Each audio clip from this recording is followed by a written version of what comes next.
불편한 편의점. 선혜진미 도시락. 염영숙 여사가 가방 안에 파우치가 없다는 걸 알았을 때 기차는 평택 부근을 지나가고 있었다. 문제는 어디서 그것을 잃어버렸는지 도무지 기억이 나지 않다는 것이다. 파우치를 잃었다는 현실보다 감퇴되는 기억력이 그녀를 더욱 불안하게 만들었다. 어느새 식은땀을 흘리며 그녀는 자신의 지난 행적을 필사적으로 떠올려 보았다. 서울역에서 KTX 기차표를 끊을 때까지는 분명 파우치를 지니고 있었다. 그러니 파우치에 든 지갑에서 카드를 꺼내 표를 끊을 수 있었겠지. 이후 대합실 TV 앞에 앉아 24시간 뉴스 채널을 보며 30여 분간 기차를 기다렸다. 탑승하고는 가방을 안은 채 잠시 잠이 들었고 깨어나 보니 모든 것은 그대로였다. 방금 전 휴대폰을 꺼내려고 가방을 열었을 때 안에 있어야 할 파우치가 없는 것에 소스라치게 놀랐을 뿐이었다. 지갑, 통장, 수첩 등 자신의 가장 중요한 것들이 담긴 파우치가 없다는 것에 그녀는 숨이 막힐 지경이었다. 염 여사는 자신이 타고 있는 기차의 속력에 뒤지지 않게 두뇌를 가동해야 했다. 차창 밖으로 빠르게 지나가 버리는 풍경을 되돌리기라도 할 듯 기억을 리와인드했다. 혼잣말에다 다리를 떨며 골몰에 있는 그녀의 행동에 옆자리 중년 사내가 헛기침을 했다. 그녀의 몰입을 방해한 건 옆자리 사내의 헛기침이 아니라 가방 안에서 울린 휴대폰 착신 음악이었다. 아바의 노래였는데 곡명이 떠오르지 않았다. 치키타타였나? 댄싱 퀸이었나? 아이고 준이야, 할머니가 진짜 치매 오려나 보다.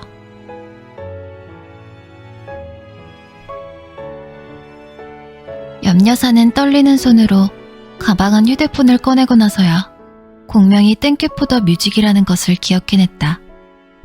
동시에 낯선 02번호로 전화가 오는 것을 확인했다. 그녀는 심호흡을 한 뒤 전화를 받았다. 여보세요? 상대방은 대답이 없었다. 다만 주변의 소음이 공공장소임을 짐작해 했다. 누구세요? 영숙이에요? 사람의 목소리라기엔 너무나 거칠고 불분명했다. 마치 겨울잠을 끝낸 곰이 동굴에서 나와 처음 입을 열면 나올 법한 소리였다. 예, 그런데요. 지갑이요. 맞아요. 주우신 분인가요? 어디시죠? 서울 어디요? 혹시 서울역 아닌가요? 그쵸. 서울역. 그녀는 안도의 한숨을 휴대폰 옆으로 내신 뒤 목청을 가다듬었다. 지갑 찾아주셔서 고맙습니다. 그런데 제가 지금 기차 아니고요. 다음 역에 내려 바로 돌아갈 테니까 좀 보관해 주시거나 어디 맡겨주실 수 있나요? 사례는 제가 가는 대로 해드릴게요. 여기 있죠. 갈 데도 없죠. 그래요? 알겠어요. 서울역 어디서 만날까요? 공항철도 가는 길 GS 편의점요. 고맙습니다. 빨리 갈게요. 천천히 와요. 알겠어요. 고맙습니다. 전화를 끊고 나자 기분이 묘했다. 휴대폰 너머로 들리는 동물의 음성 같은 어눌한 말투는 그가 노숙자임을 확신케 했다. 무엇보다 갈 데도 없죠 라는 말뜻으로 보나 공중전화가 분명한 02번호로 보나 그는 휴대폰이 없는 노숙자가 분명했다. 염 여사는 잠시 긴장하지 않을 수 없었다. 지갑을 돌려준다는데도 뭔가 불안하고 다른 걸 요구할까 두려움이 번졌다. 하지만 전화까지의 지갑을 순순히 돌려준다는 호의를 베푸는 사내가 굳이 해코지를 할 것 같진 않았다. 사례비로 지갑 속 현찰 4만원을 건네면 충분할 듯 했다. 마침 천안에 정차할 거라는 안내방송이 나왔다. 염 여사는 휴대폰을 가방에 넣고 자리에서 일어났다. 돌아가는 기차가 수원을 지날 즈음 다시 휴대폰이 울렸다. 땡큐 포 더 뮤직의 가사를 치매 예방하듯 되뇌며 액정을 확인하니 아까와 같은 번호였다. 염려사는 불안한 기분을 애써 억누르며 전화를 받았다. 저요. 사내의 웅크린 듯한 목소리가 들려왔다. 염려사는 변명하는 학생을 상대할 때처럼 목소리에 힘을 주었다. 말씀하세요. 저 선생님, 배가 고파서요. 그래서요? 편의점, 도시락, 안 돼요? 순간 염려사의 마음에 미열이 일었다. 선생님이라는 호칭과 도시락이라는 단어가 그녀를 한결 너그럽게 만들어주는 걸 느낄 수 있었다. 그러세요. 도시락 사 드시고요. 목마를 테니 음료수도 같이 사 드시고 계세요. 고마워요. 전화를 끊고 얼마 지나지 않아 휴대폰에 결제 문자가 떴다. 이건 마치 편의점 계산대 앞에서 전화한 게 아닐까 할 정도로 재빠른 시간이었다. 많이도 배고픈 걸 보니 그의 정체는 서울역의 맹주, 비둘기의 친구, 노숙자가 확실했다. 자세히 살펴보니 GS 박찬호 투머치 참 많은 도시락 4,900원이라 떠 있었다. 음료수는 안 사 먹은 거 보니 염치는 있나 보군. 염려사는 혹시 모르니 누군가를 불러야 할까 고민했던 마음을 접고 그와 단둘이 만나기로 했다. 이른의 치매 염려 증상이 있다고는 하나 여전히 그녀는 자신의 위험을 믿었다. 교단에서 정년을 맞을 때까지 한 번도 비굴하게 굴지 않고 당당히 온갖 학생들을 상대했던 자신을 믿기로 했다. 서울역에 도착하고 바로 공항철도로 내려가는 에스컬레이터를 발견했다. 에스컬레이터로 내려가자 전방 오른편에 GS 편의점이 있었고 곰의 목소리를 지닌 사내가 도시락에 얼굴을 묻은 채 그 앞에 웅크리고 있었다. 다가갈수록 분명해지는 그의 실체에 그녀는 다시 긴장의 끈을 움켜쥐었다. 대걸레같이 떡이 져 있는 장발의 사내는 얇은 스포츠 점퍼와 더러워져 베이지색인지 갈색인지 모를 면바지를 입고 있었다. 그런 그가 매우 정성스러운 젓가락질로 도시락 속 비엔나 소시지를 집어먹고 있었다. 확실히 노숙자다. 염려사는 마음을 다잡고 다가갔다. 그때였다. 3명의 낯선 사내가 도시락을 먹고 있는 그를 향해 달려들었고 염려사는 놀라서 다가가던 발걸음을 멈출 수밖에 없었다. 3명의 하이에나 같은 사내들 역시 노숙자임이 분명했는데 그들은 도시락 사내를 누르고 뭉갠 채 무언가를 뺏기 위해 안간힘을 써댔다. 그녀는 주위를 돌아보며 발을 동동 굴렀지만 지나가는 사람들은 노숙자들의 흔한 다툼으로 여기고 힐끔대기만 할 뿐이었다. 사내는 먹던 도시락을 떨군 채 온몸을 공처럼 웅크리고 방어했다. 하지만 결국 놈들에 의해 목이 졸리고 팔이 들리며 지키고 있던 물건을 빼앗기고 말았다. 안절부절 못하고 살피던 염려사의 시야에 놈들이 빼앗은 물건이 확 들어왔다. 자신의 분홍색 파우치였다. 도시락 사내를 떼어내듯 발로 몇 번 밟은 뒤 노숙자 셋이 자리를 뜨기 시작했다. 염려사는 손발이 떨려 어찌할 바를 모른 채 주저앉았다. 그때 사내가 반격하듯 일어나 파우치를 쥔 놈을 향해 온몸을 던졌다. 끄아! 괴성과 함께 사내가 놈의 다리를 붙잡고 넘어뜨렸다. 놈을 짓누르며 다시 파우치를 빼앗은 사내를 곧 다른 녀석들이 덮쳤다. 순간 염려사의 눈에 불이 들어왔다. 그녀는 벌떡 일어나 그들을 향해 튀어나가며 목에 핏대를 세웠다. 야, 이놈들아! 그거 놓지 못해! 그녀의 고함과 돌진에 녀석들이 멈칫했다. 달려간 그녀는 가방을 들어 맨 앞 녀석의 머리를 내리찍었다.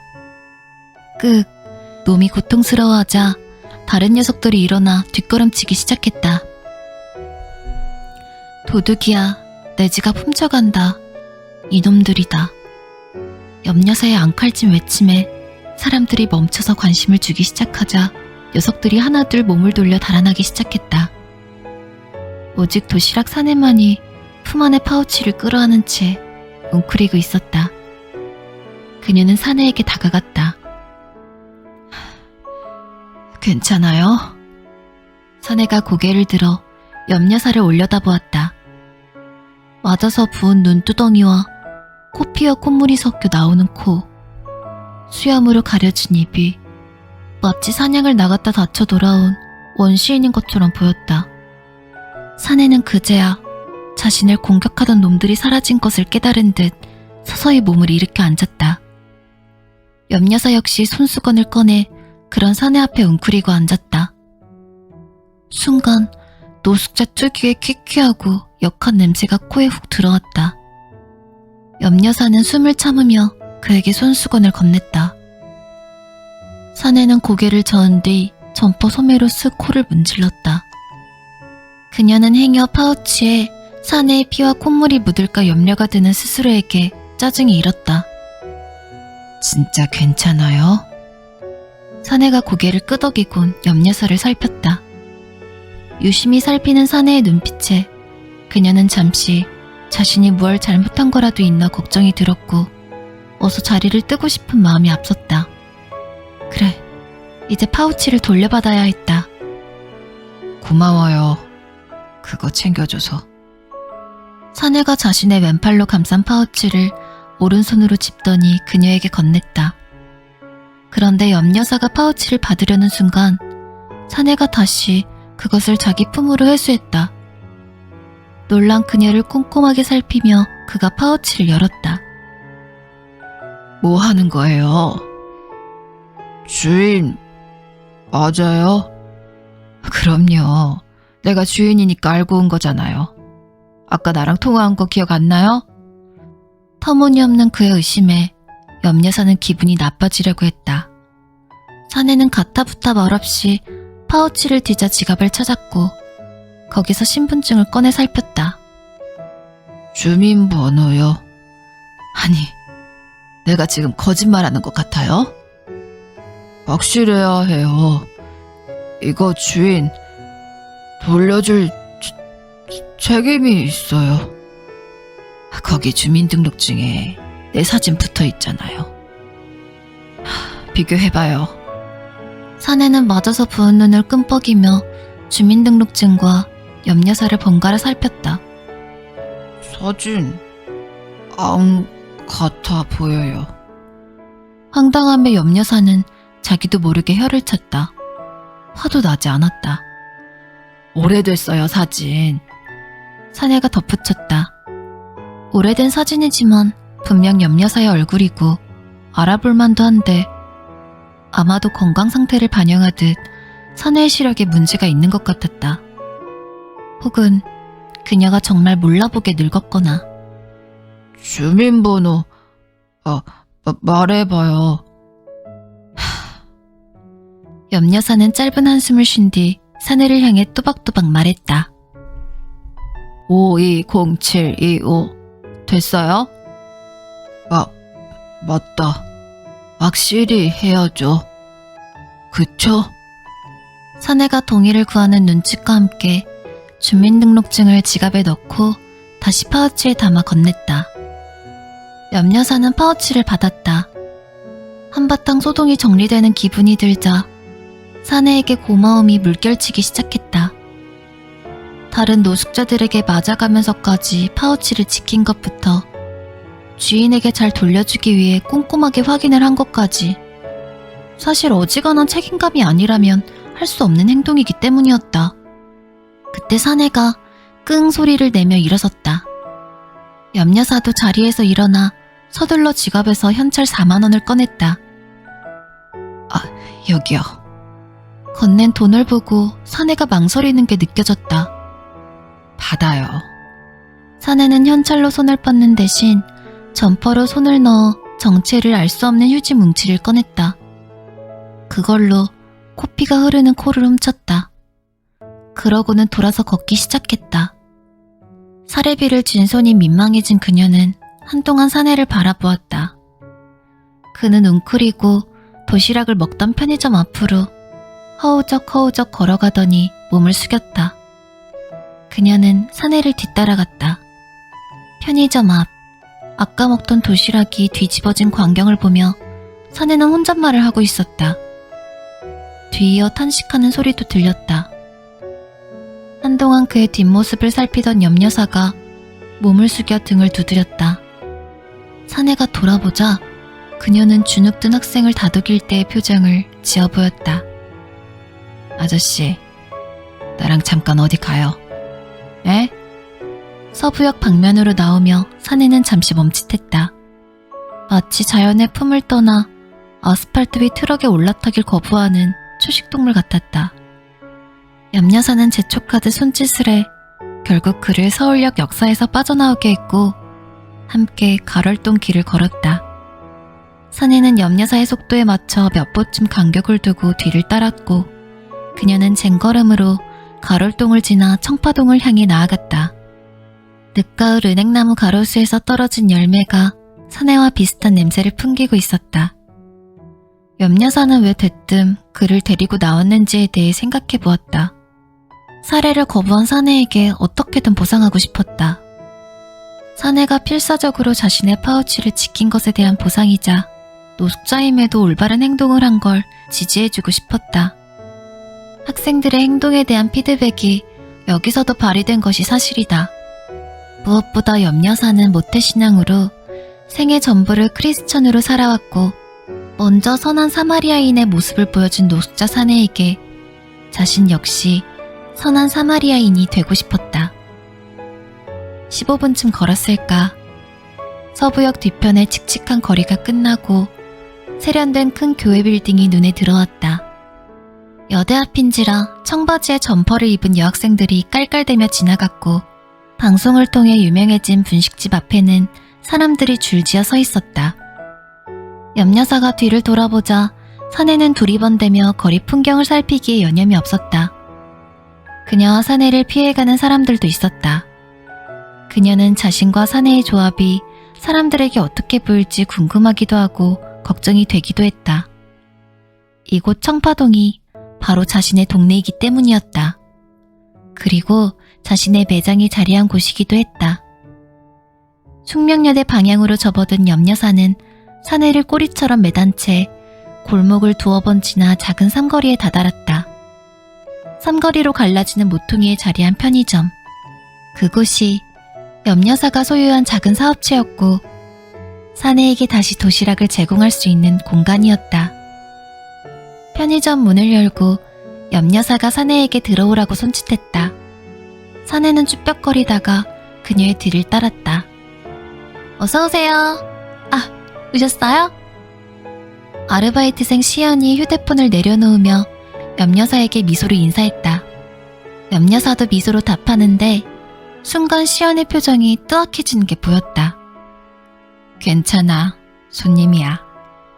손님이라는 말에 사내를 살피는 시연의 표정이 더 일그러졌다. 염여사는 그녀가 어른이 되려면 한참은 멀었다라고 생각하며 사내의 팔을 끌고 도시락 진열대로 향했다. 사내는 눈치가 빠른 건지 아니면 아무 생각이 없는 건지 묵묵히 염여사를 따랐다. 마음껏 골라요. 먹고 싶은 거. 여기 내가 운영하는 편의점이니까 눈치 보지 말고 마음껏. 입맛을 다시던 사내가 갑자기 입을 벌린 채 멍해졌다. 왜요? 먹고 싶은 게 없어요? 박찬호 도시락 없어요. 여긴 GS 편의점이 아니에요. 박찬호 도시락은 GS에서만 팔거든. 여기도 맛있는 거 많아요. 한번 골라봐요. 박찬호가 도시락도 잘해요.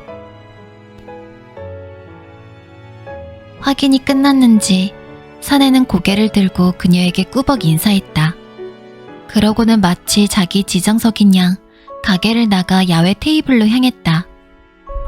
녹색 플라스틱 야외 테이블은 금세 사내의 작은 식탁이 되었다. 사내는 마치 귀중품을 다루듯 도시락 뚜껑을 연 뒤 정성을 들여 젓가락을 갈라 2개로 만든 후 밥을 한술 떠 입에 넣었다. 염여사는 사내의 행동 하나하나를 살피다 돌아서 컵 된장국을 하나 집어와 계산대에 올렸다. 시연이 바로 알아채고 바코드를 찍었고 염여사는 된장국에 온수를 부은 뒤 수저를 챙겨 밖으로 나갔다. 같이 먹어요. 국물이 있어야 좀 낫지. 염여사가 내려놓은 된장국과 그녀의 얼굴을 번갈아 살피던 사내는 수저를 건넬 새도 없이 들어 한 모금 마셨다. 그는 뜨거움 따윈 잊은 듯 된장국의 반을 후루룩 마신 뒤 고개를 끄덕이곤 다시 젓가락질을 했다. 편의점으로 들어가 종이컵에 물을 따라온 염여사는 그것을 사내의 앞에 내려놓은 뒤 맞은편에 앉았다. 그녀는 사내가 도시락을 먹는 걸 바라보았다. 겨울잠을 자고 나와 배고픈 건지, 겨울잠을 자기 위해 영양을 채워야 하는 건지, 아무튼 꿀통 파먹는 곰꼴이다. 노숙자라면 하루 3끼 온전히 먹기도 힘들 텐데 덩치는 또 왜 저렇게 좋은 걸까? 그녀는 노숙자가 살이 찌는 게 빈곤층의 비만율이 높은 것과 같은 이치가 아닐까 생각했다. 아니면 너무 허겁지겁 먹어서 그럴지도 모르겠다. 천천히 먹어요. 아무도 안 뺏어 먹으니까. 사내가 볶은김치 국물을 입에 묻힌 채 염려사를 올려다보았다. 아까의 경계 어린 눈빛이 아닌 고분고분한 표정이었다. 맛있어요. 사내가 옆에 둔 도시락 뚜껑을 보고는 다시 덧붙였다. 진짜 사내 진미. 사내는 말을 끝맺는 대신 고개 숙여 꾸벅 인사를 하곤 다시 된장국을 들어 마셨다. 제법 안정감 있게 행동하는 걸 보니 허기를 채워 정신이 든 듯했다.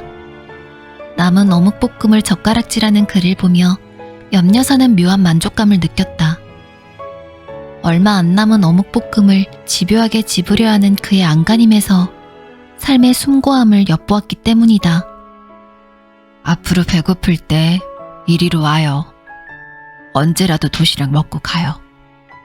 사내가 젓가락질을 멈추더니 눈을 동그랗게 뜨고 그녀를 응시했다. 알바들에게 말해둘 테니까 돈 낼 거 없이 그냥 먹으면 돼요. 폐기된 거 말이죠? 아니, 새 거 먹어요. 왜 폐기된 거를 먹어요?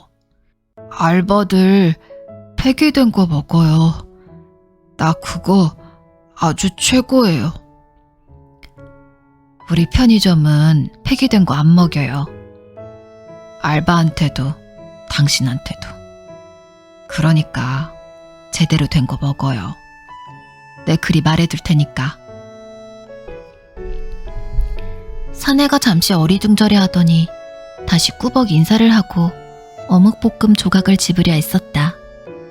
염려사는 진작 가져온 수저를 그제야 그에게 건넸다. 그가 수저를 봤더니 침팬치가 스마트폰을 보듯 잠시 멈칫했다. 하지만 곧 한 번 배운 자전거 타기를 시간이 지나도 몸이 기억하는 것처럼 수저로 어묵볶음 조각을 긁어 모아 담았다. 그런 뒤 만족스럽게 그것을 입으로 가져갔다. 깔끔하게 비운 플라스틱 도시락에서 고개를 든 사내가 염려사를 보았다. 잘 먹었습니다. 고맙습니다. 나야말로 파우치 지켜줘 고마워요. 그게 원래 두 놈이 챙겼어요. 두 놈이요? 예. 그래서 나 두 놈 혼내고 뺏었어요. 그 지갑 든 거. 그럼 내 파우치를 훔친 놈들에게서 댁이 그걸 굳이 뺏었다는 거예요? 나한테 돌려주려고? 사내가 고개를 끄덕이며 염려사가 떠다준 종이컵에 물을 마셨다. 두 놈이면 나 이겨요. 셋은 힘들어. 걔들 다음에 따로 나한테 혼나요. 말을 마친 사내가 서울역 상황을 떠올리다 분이 나는지 이를 드러냈다. 누런 이와 그 사이에 낀 고춧가루가 염여사의 눈살을 찌푸리게 했지만 자신의 힘을 과시하는 그의 모습에서 생기가 느껴져 기분이 풀렸다. 사내가 남은 물을 마시고 주위를 살폈다. 근데 여기 어디죠? 여기 청파동 푸른 언덕. 푸른 언덕. 좋네요. 사내가 우거진 수염 속 입꼬리를 올리곤 도시락과 된장국 용기를 집어들고 일어났다. 자연스러운 행동인 양 재활용통에 그것들을 버린 사내는 염여사 앞에 와 점퍼에서 다시 휴지뭉치를 꺼내 입을 닦았다. 그러고는 90도로 몸을 숙여 인사한 뒤 편의점을 등졌다. 염여사는 퇴근하는 직장인처럼 서울역 방향으로 걸어가는 사내의 뒷모습을 바라보다가 편의점으로 들어왔다. 그녀가 들어오자마자 시연이 호기심 어린 눈으로 이것저것 묻기 시작했다. 염여사는 파우치를 잃어버렸다는 걸 깨달은 기차한 상황에서부터 지금까지의 일을 털어놓았다. 그런 염여사의 이야기에 시연은 신기함과 걱정이 반반 섞인 어머 추임새를 연신 터뜨렸다. 재밌는 사람이야. 경우가 있어서 노숙자라고는 믿기지가 않네. 제가 보기엔 그냥 노숙자인데. 지갑에 혹시 없어진 거 있나 보세요. 염여사가 파우치를 열고 살폈다. 모든 게 그대로다.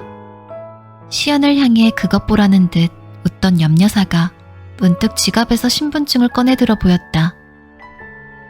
달라 보이니? 에이, 똑같으신데요? 흰머리 조금 빼곤 하나도 안 늙어 보이세요. 염여사는 직접 주민등록증의 증명사진을 자세히 들여다보았다. 확실히 증명사진과 지금의 자신은 꽤 달라 보였다. 분하지만 그 사람 말이 맞네. 에? 경우가 있어. 시연이 넌 배려가 있고. 염여사는 시연에게 앞으로 그 덩치 큰 노숙자 사내가 오면 도시락을 주라고 한 뒤 알바 모두에게 전하라고 지시했다. 시연은 마뜩 짜는 표정을 지어 보이면서도 편의점 단톡방에 염여사의 지시사항을 올리기 시작했다. 염여사는 흡족한 표정으로 편의점을 돌아보았다. 그러다 금세 풀이 죽었다. 노숙자 사내가 도시락을 먹는 동안 왔다 간 손님이 전혀 기억나지 않았다. 정말로 치매일지도 모른다는 걱정에 침이 다 쓰게 느껴졌다. 그럼에도 선행을 받았고 베풀었다. 이 정도면 괜찮은 하루였다고 생각하기로 했다. 그런데 부산 안 가세요? 아이고, 내 정신 봐. 아직 하루는 끝나지 않았다.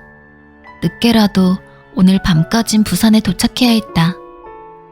사촌 언니의 장례식이 있었고 간 김에 며칠 더 부산에서 보낼 계획이었다. 염여사는 파우치를 가방에 잘 집어넣고 다시 서울역으로 향했다. 부산에서 닷새간 일을 보고 돌아온 염여사가 편의점에 들렀다. 그녀가 들어왔을 때 시연은 커플 손님의 음료 계산을 하며 눈으로 인사를 했다.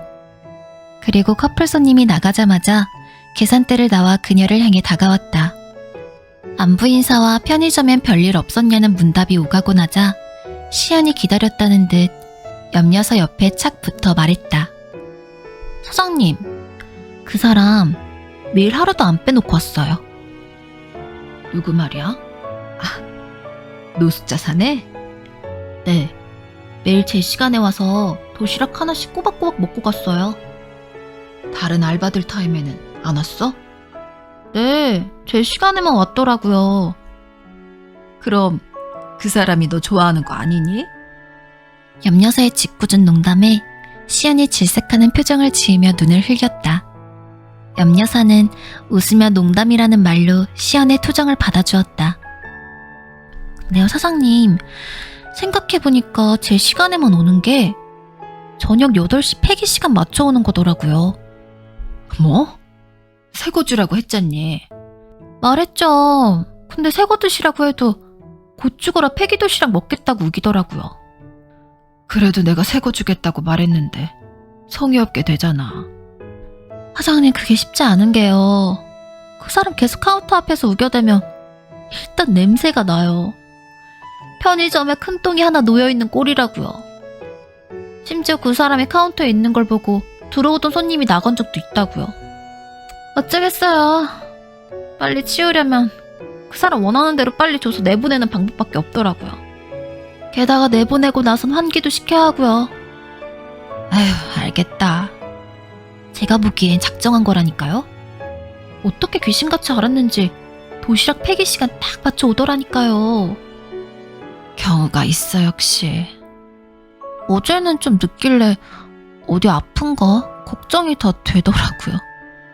시안이 혀로 입술을 쓸며 정말 걱정하는 모습을 보이자 염려사는 헛웃음이 나왔다. 키만 크고 바짝 마른 몸에 마음까지 여린 시안을 볼 때마다 염려사는 바람에 정신없이 흔들리는 가게 홍보 풍선 인형이 떠오르곤 했다. 시연이 너 그렇게 착해서 어떻게 세상을 살려 그러니? 사장님이야말로 노숙자한테 도시락을 맨날 주실 순진한 생각을 하시다니. 그 사람이 불쑥 동료들까지 데려오면 어쩌려고 그러셨어요. 시안이 되받아친다. 아무렴 풍선 인형도 탄력이 있다. 그럴 사람은 아니더라. 에이, 어떻게 그걸 다 아세요? 내가 사람 보는 눈은 있어. 그러니 너도 고용한 거 아니냐? 역시 대단하세요. 존재하지 않는 막내딸 같은 시안과의 대거리는 늘 즐겁다. 염여사는 어서 시연이가 공무원 시험에 합격해 당당히 이곳을 뜨기를 바라면서도 한편으로는 편의점을 떠날 그녀를 생각하니 서운함이 벌써 뭉게뭉게 일었다. 딸랑 방울소리와 함께 손님이 들어오고 시안이 인사와 함께 카운터로 돌아갔다. 염여사는 편의점을 돌아보며 남은 도시락을 살폈다.